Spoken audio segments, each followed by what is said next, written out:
할렐루야. 오늘도 주일을 맞이해서 예배드리는 여러분들에게 하나님의 은혜가 또 축복이 함께 하시기를 축원합니다. 우리 성도들과 서로서는 인사를 나누겠습니다. 오늘도 만나서 반갑습니다.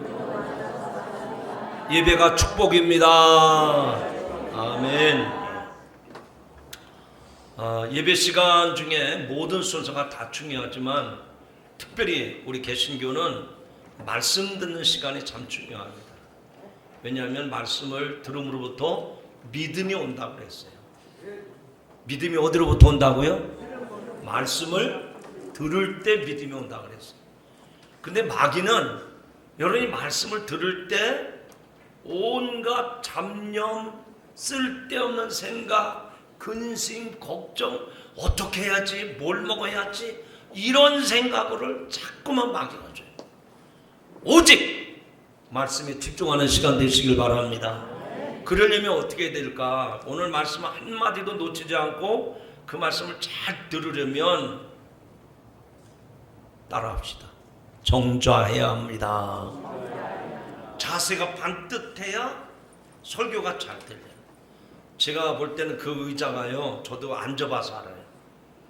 등을 딱 기대고 앉으면 잠이 사르르 오게 돼 있어요.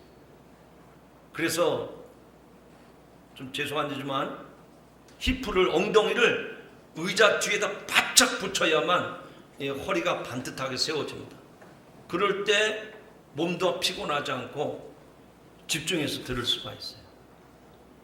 정좌, 정청, 정시.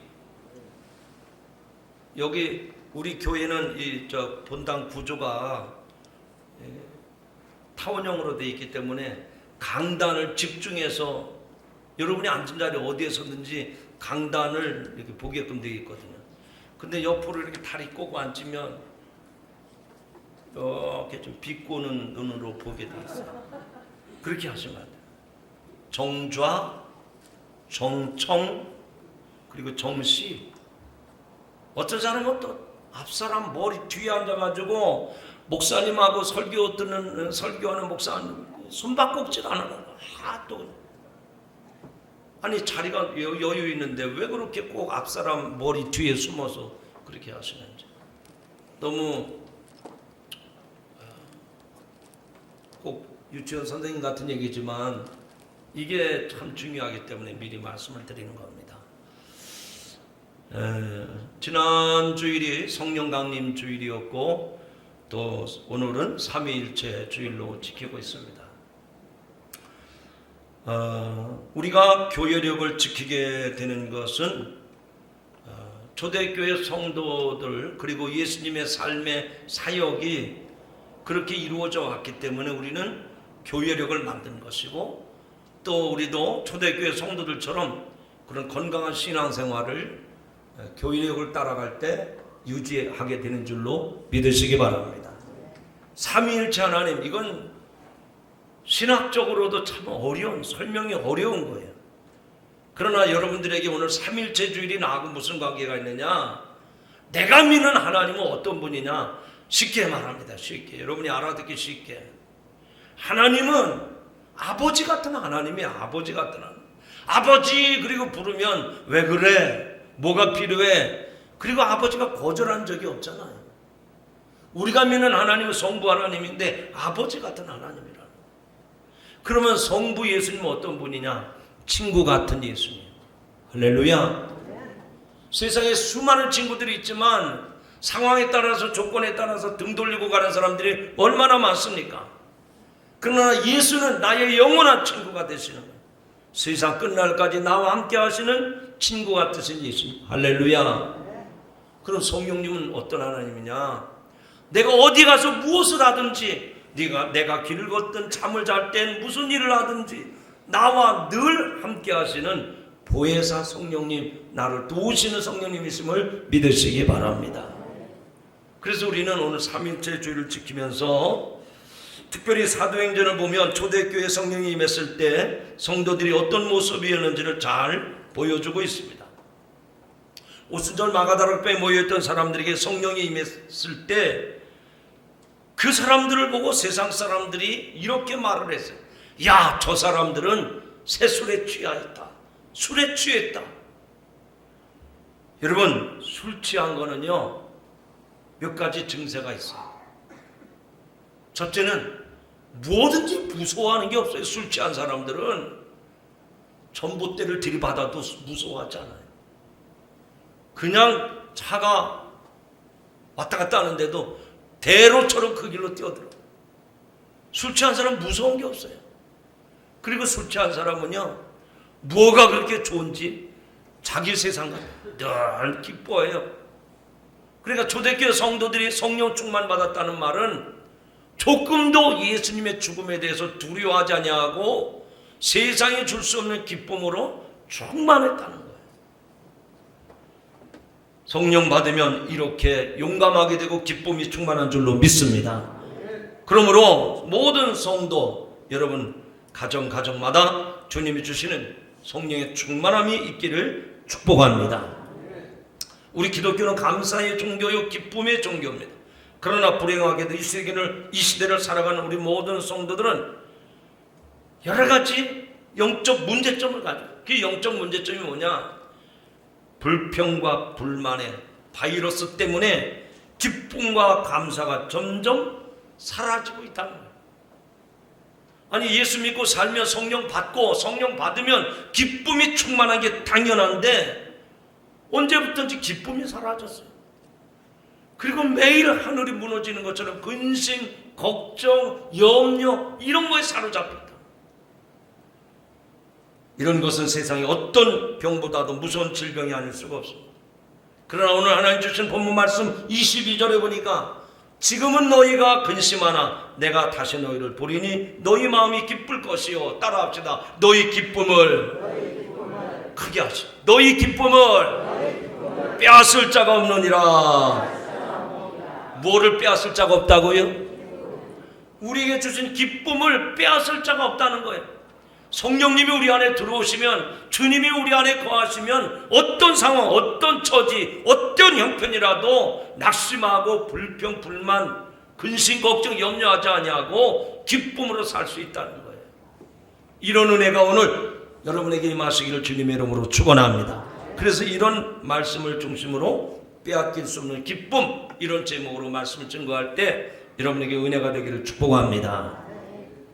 첫째로 지금 저와 여러분에게 가장 시급한 것은 잃어버린 기쁨을 다시 회복하는 겁니다. 우리가 처음 예수 믿고 구원의 확신을 가졌을 때 얼마나 감격했습니까? 아마 여러분 한 사람 한 사람 그런 감정을 하라면 하루가 모자랄 거예요. 저도 처음 은혜를 받았을 때 온 세상이 다 내 것 같았어요. 아니, 왜 지나가는 새들은 나보고 부러워하며 노래를 부릅니까? 왜 나뭇가지들은 저를 보고 춤을 추면서 부러워합니까? 저도 처음으로 예수 믿고 구원의 확신을 가졌을 때 온 세상이 다 내 것 같았어요. 그런데 언제부터 신앙이 병들었는지 기쁨이 사라져. 그리고 나도 모르는 사이에 불평, 불만, 염려, 근심. 여러분, 우리가 성령 충만을 놓쳐버리면 이런 문제가 생기는 거예요.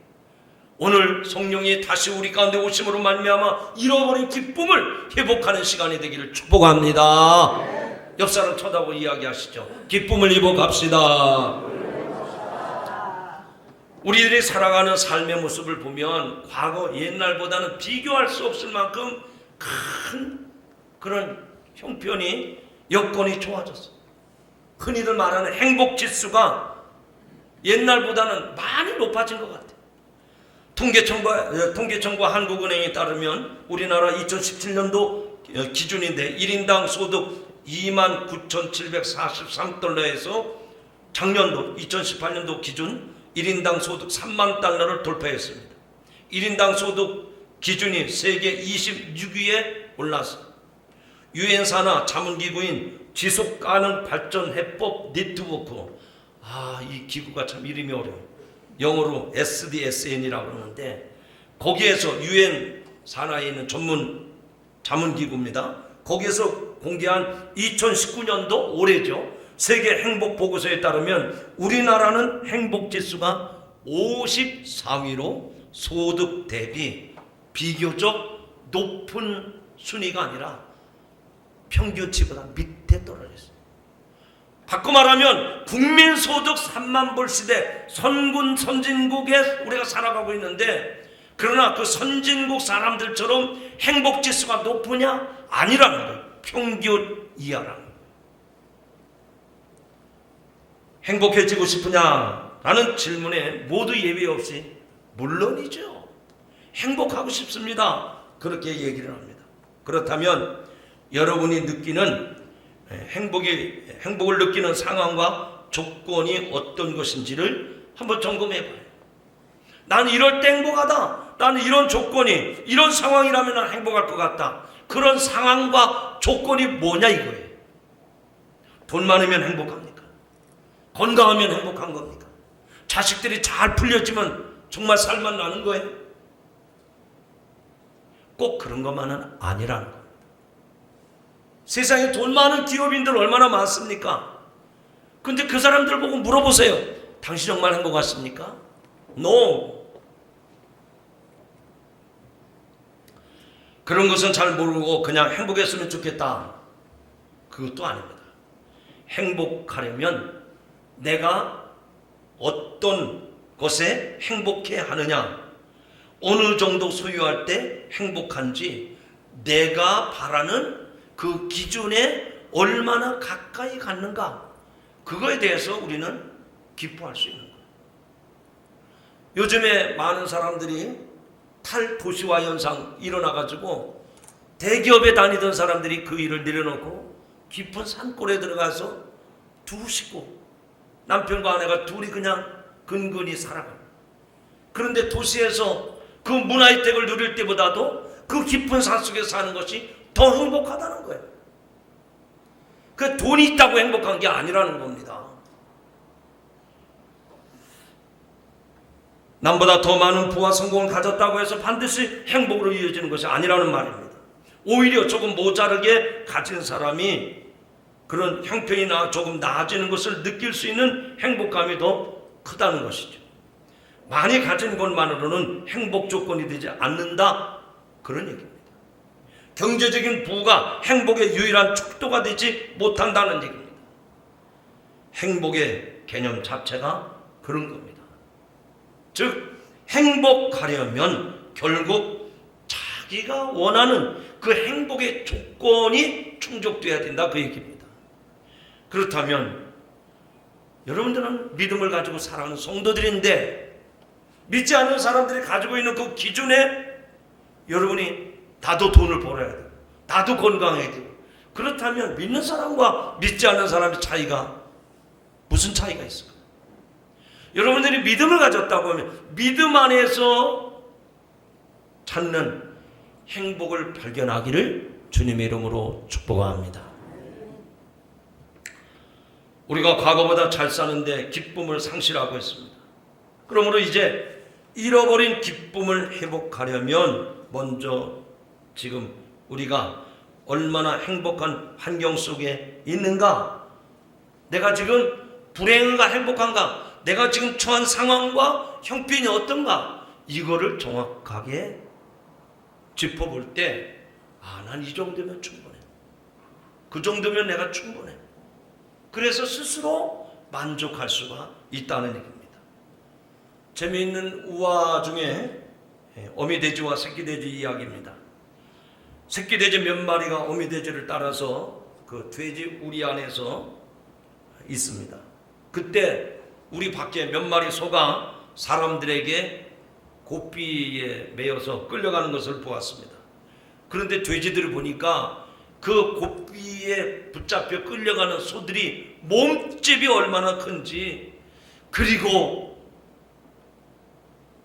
때도 하나 안 먹고 똥도 하나 안 먹고 깨끗하게 목욕을 한 소들이 뿔에 기름을 발라는지 반짝반짝 빛이 나면서 털도 부드럽고 비단같이 윤기가 흐르면서 주인이 끌고 가는 그 고삐에 끌려서 소들이 가는 겁니다.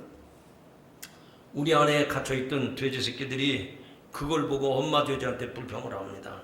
엄마, 우리는 왜 돼지로 태어났을까? 저렇게 멋있는 수로 태어나지 못하고 왜 우리는 이 지저분한 우리 안에서 살아야 되지? 그러자 다른 새끼들이 동조를 합니다. 그래 맞아. 나도 엄마가 원망스러워. 왜 나를 돼지로 태어나게 했지? 그런데 뭐 돼지 팔자가 별 수 있나? 어쩔 수 없지. 이 말을 듣고 있던 엄마 돼지가 그 새끼 돼지를 불러먹고 이야기합니다. 꿀꿀꿀. 아무것도 모르면 가만히 있어. 뭔 불평이 그렇게 많아? 아까 끌려간 소들은 지금 강제로 징발이 되어서 머지않아 그 뿔에 금관으로 장식할 거고 몸에는 금실 은실을 수놓은 아름다운 옷을 입을 거야. 그러나 그 소들은 죄물이 되는 거야. 돼지들이 궁금해서 엄마 죄물이 뭐예요? 그거 죽는 거야.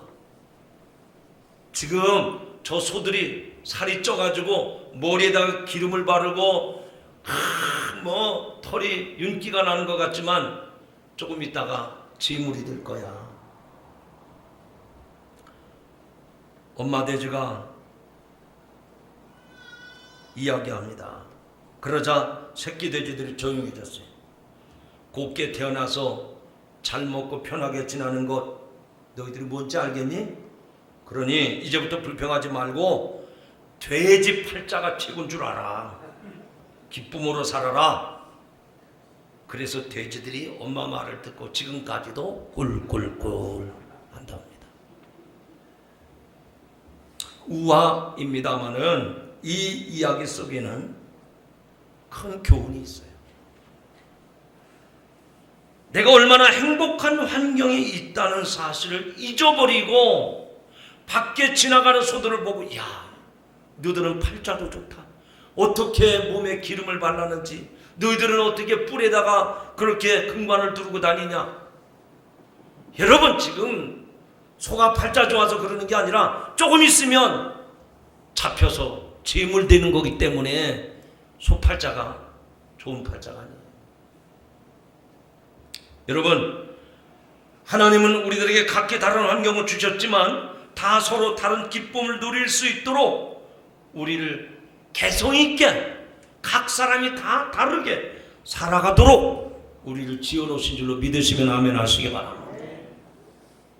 왜 다른 사람을 그렇게 부러워하세요? 왜 그 연예인을 그렇게 좋아합니까? 왜 다른 사람처럼 그렇게 되기를 원하는 거예요? 그 사람은 그 사람 나름대로, 나는 나 나름대로 하나님께서 나의 고유한 삶을, 개성 있는 삶을 살도록 지어놓으셨기 때문에 하나님이 내게 주신 분복이로구나 그렇게 기억하고 감사하며 기뻐하며 살아가시기를 바랍니다. 옆 사람 쳐다보고 한마디 좀 하시죠. 한번 긍휼히 여기는 마음으로 좀 쳐다보고 얘기합시다. 저를 따라가세요. 그거면 되지 뭘 더 바래.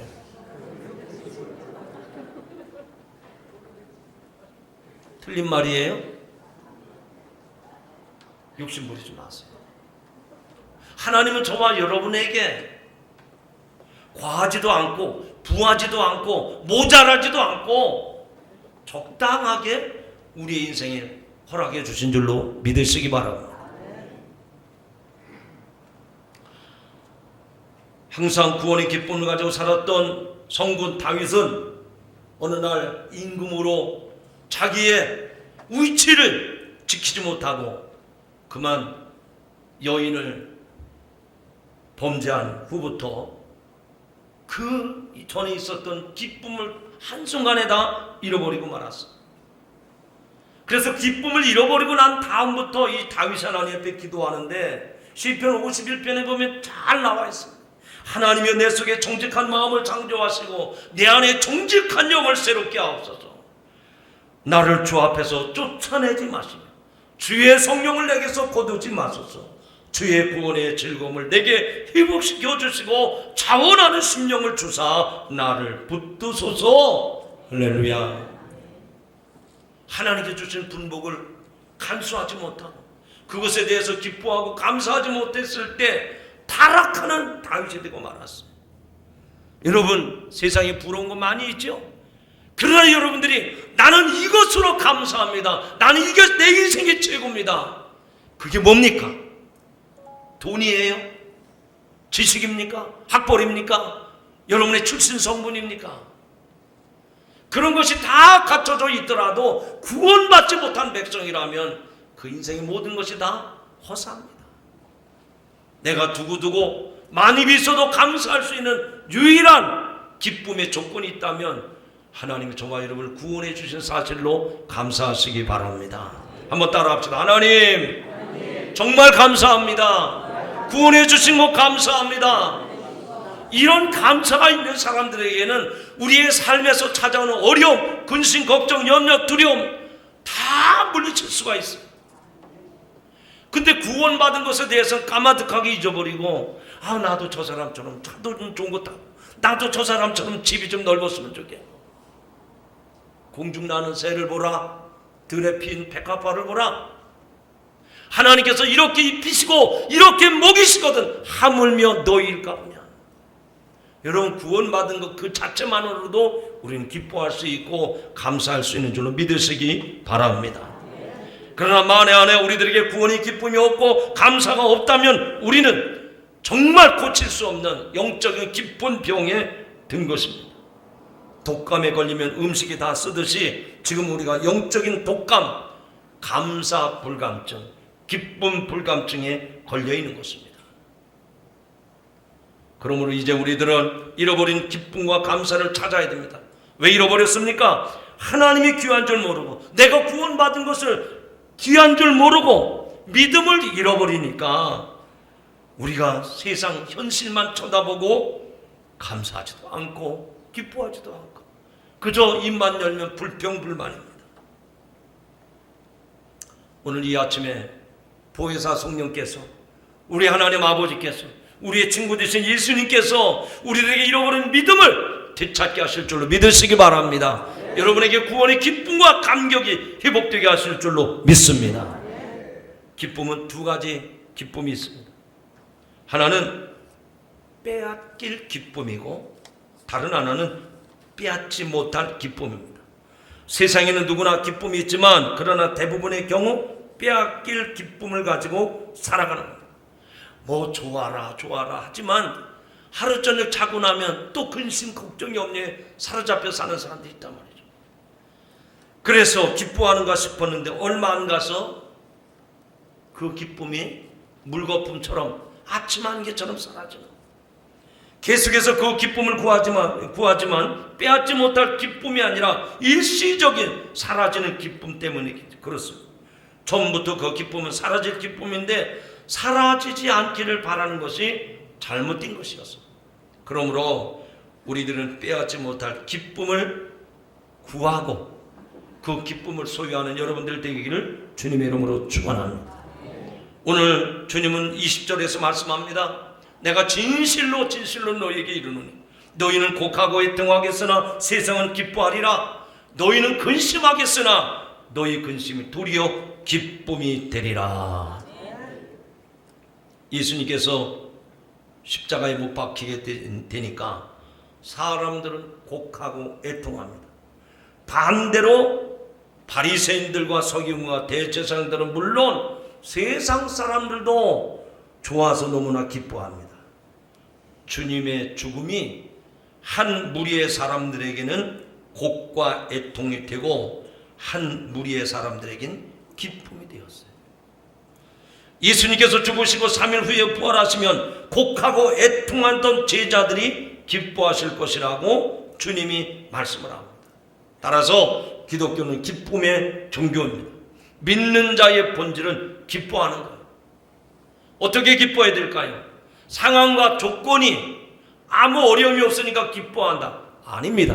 그거는 거짓말이에요.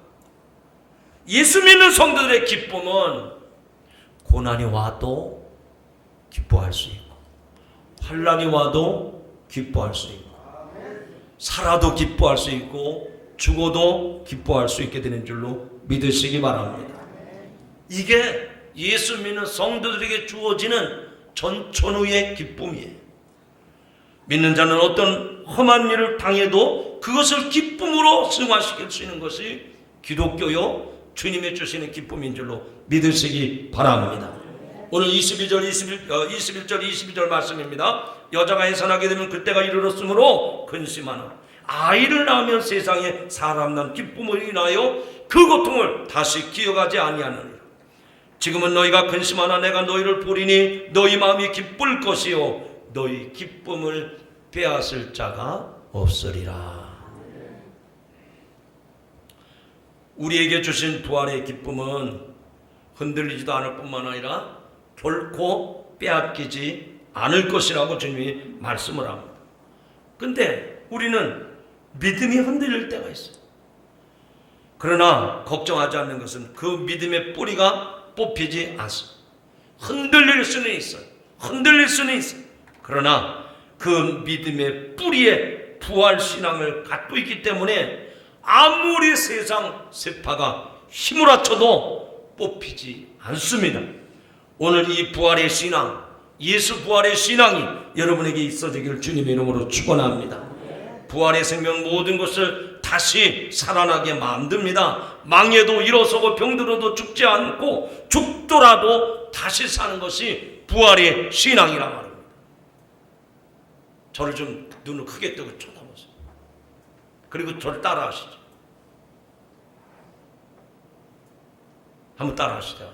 사람에게 한 번 죽는 것은 정한이지요. 여러분, 우리들이 이 세상에 태어나서 살다가 때가 되면 가는 겁니다. 그 죽음에 대해서 두려워하지 마십시오. 제가 여러분의 얼굴 표정을 보면 벌써 압니다.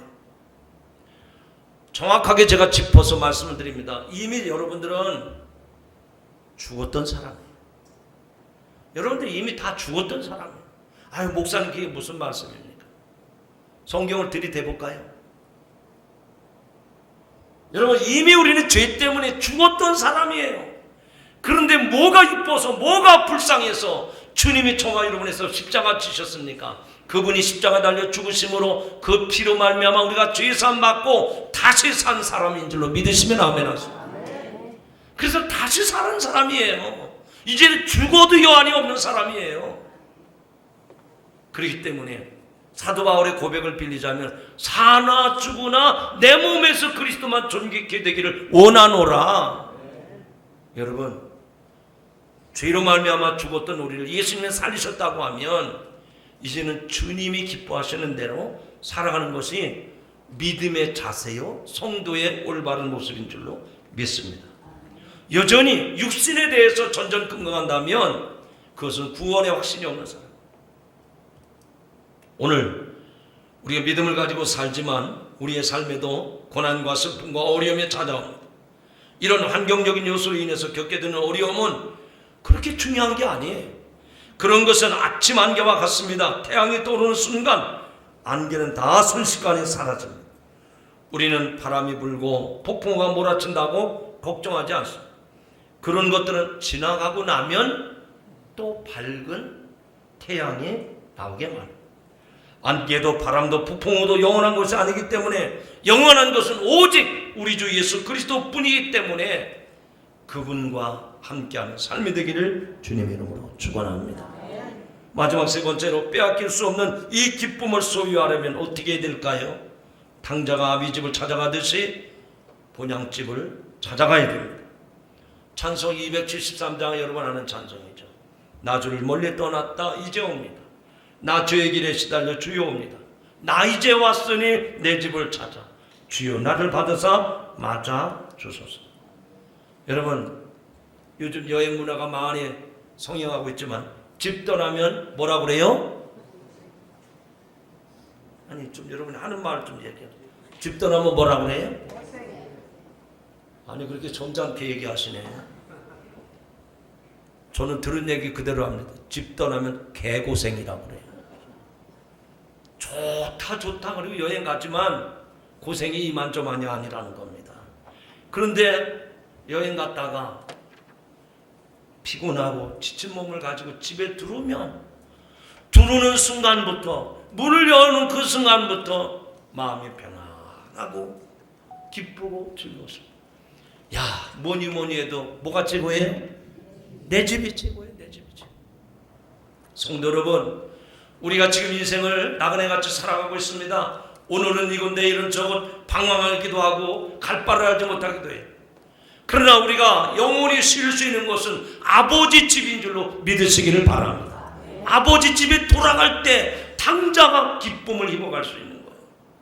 세상에서 자기가 호의호식하면서 성공하고 출세할 것 같지만 나가는 그 순간부터 고생길이 원한 거예요. 오늘 여러분들은 왜 놀이동산에 안 가고 여기 오셨습니까? 오늘 같은 날 등산 가도 좋을 텐데. 여러분, 등산이 줄 수 없는 기쁨이 있어요. 놀이공원에 같이 가더라도 거기서 얻을 수 없는 참된 기쁨과 평안은 아버지 집에 거할 때 주어지는 기쁨인 줄로 믿으시기 바랍니다. 이 말씀을 들을 때 여러분 마음 가운데, 여러분의 심령 가운데 그 기쁨과 평안이 임하기를 주님의 이름으로 축복합니다. 두 번째로는 주님 안에서 그 기쁨을 구하셔야 돼요. 따라하시죠. 기쁨을 구해야 합니다. 기쁨을 구한다는 말은 합력하여 손을 이루시는 하나님의 섭리의 손을 본다는 뜻입니다. 로마서 8장 28절에 우리가 알거니와 하나님을 사랑하는 자 곧 그 뜻대로 부르심을 받은 자들에게는 모든 것이 합력하여 선을 이루느니라. 믿습니까?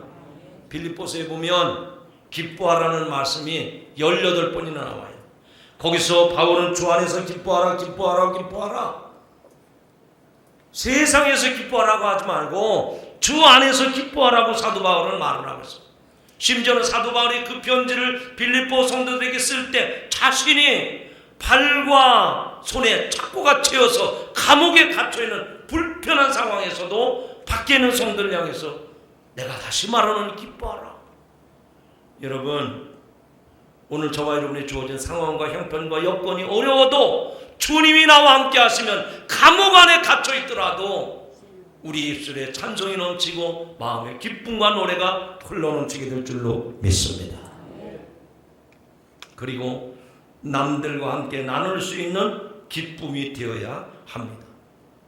기쁨은 하나님이 원하시는 것, 하나님이 기뻐하시는 것.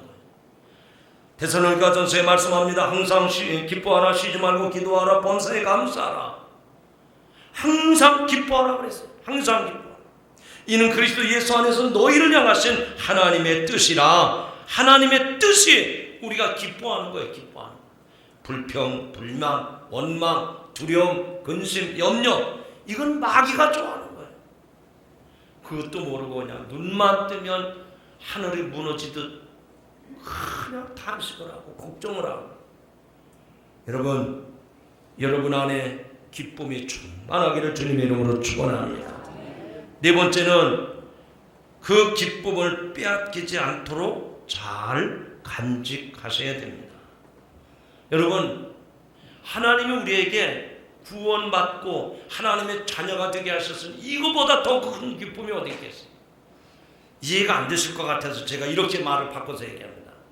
대단히 죄송하지만 여러분이 그럴 줄 몰랐는데 구속을 당했어요. 법정 선고를 받게 됐어요. 그런데 이게 웬일입니까? 생각지도 않았는데 사형 선고가 떨어졌어요. 내가 무슨 잘못을 저질렀다고 왜 나에게 사형 선고가 주어졌는가? 여러분, 법적 판결이 한번 끝나면 되돌리수, 최종 선고가 이루어지면 그 선고는 바꿀 수가 없는 거예요. 그런데 어느 날 누가 나타나서 내가 네 죄를 다 짊어질 테니 너는 석방. 그러면 이게 웬일입니까? 춤을 춰도 싫잖아요. 소리를 질러도 싫잖아요. 아무리 웃어도 싫잖아요. 너무나 감격스러운 일. 여러분, 오늘 저와 여러분에게 그런 구원의 기쁨이 주어진 것을 믿으시기를 바랍니다. 세상 모든 사람들에게, 세상 열방을 향해서 하나님이 나를 살리셨습니다. 나를 구원해 주셨습니다. 내 죄를 다 씻어 주셨습니다. 할렐루야. 기뻐하고 감사하고 외쳐야 되는데 그 기쁨을 잊어버리는 거예요. 그 기쁨을 잃어버린 거예요. 어떤 분은요, 그 몇 푼이나 된다고 그걸 잃어버렸다고 막 연락을. 아니, 뭘 잃어버렸어요? 핸드폰을 잃어버렸대. 핸드폰. 얼마 전에 우리 목사님들 모임이 있어가지고 저 송도에 갔어요. 송도, 인천 송도에. 거기가 한국 맨하탄 같더라고요. 가서 보니까 얼마나 좋은지. 그래서 여기저기 구경을 하고 이름 있는 식당에 가서 밥을 먹는데, 아니, 대표 되시는 목사님이 안절부절하는 거예요. 그거 왜 그러세요? 그냥 조용히 하세요. 아니, 목사님 왜 그러세요? 이걸 잃어버렸대, 이거를. 아니, 거기 있는데 내 거 말고 집사람 거, 아내 걸 잃어버렸대. 그리고 먹는 둥 마는 둥 하고 슬거움이 나가더라고. 그래서 몇몇 목사님들이 눈치를 채고 연락을 하고 아니, 뭐 요즘 핸드폰 없는 사람이 어디 있겠어요? 그거 찾을 테니까 걱정하지 말라. 그 시간 이후로 1시간 동안 식사하는 자리에 못 들어오셔. 나중에 참 지나서 들어와서 어떻게 찾으셨어요? 아니, 그날 그 지역의 어느 유치원에서 소풍을 왔는데, 소풍 온 아이들, 유치원 아이들 인솔해 온 선생님이 그 벤치에 있는 이 핸드폰을 보고 가지고 갔다가 연락을 해서 찾아갔다. 아이고, 뭐 핸드폰 잃어버리면 또 하나 장만하면 되잖아.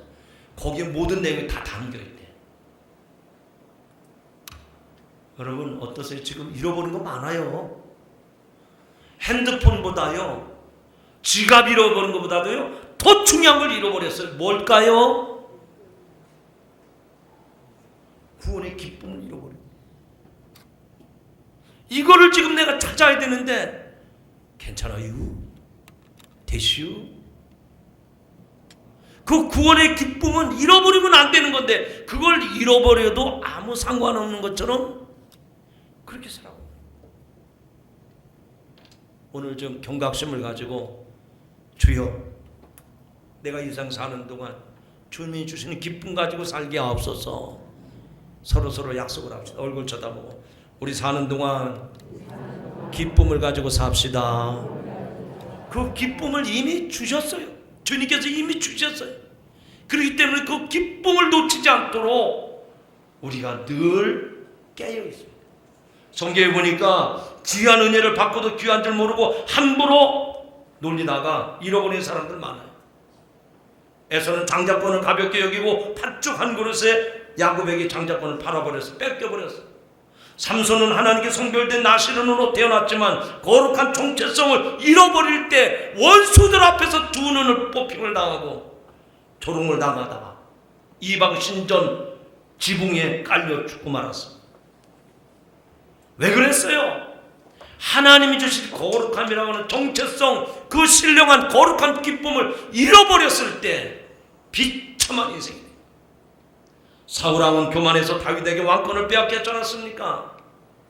세상의 수많은 중에 예수님이 뽑으셔서 당신의 제자 삼았는데, 가룟 유다는 주님을 배신하고 마띠아에게 사도직을 빼앗기고 말았어.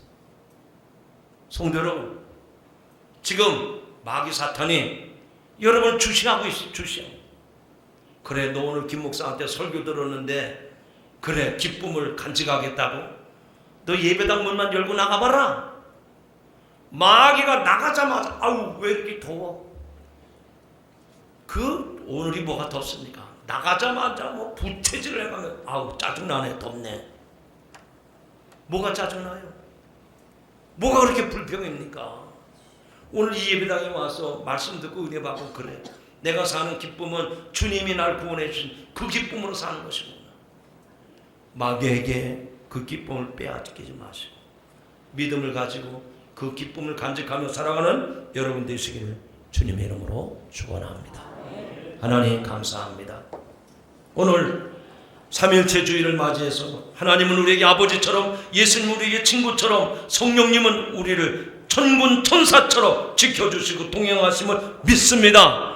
그저 감사할 것밖에 없고 기뻐할 것밖에 없습니다. 그런데 무엇 때문에 우리가 기쁨을 잃어버렸습니까?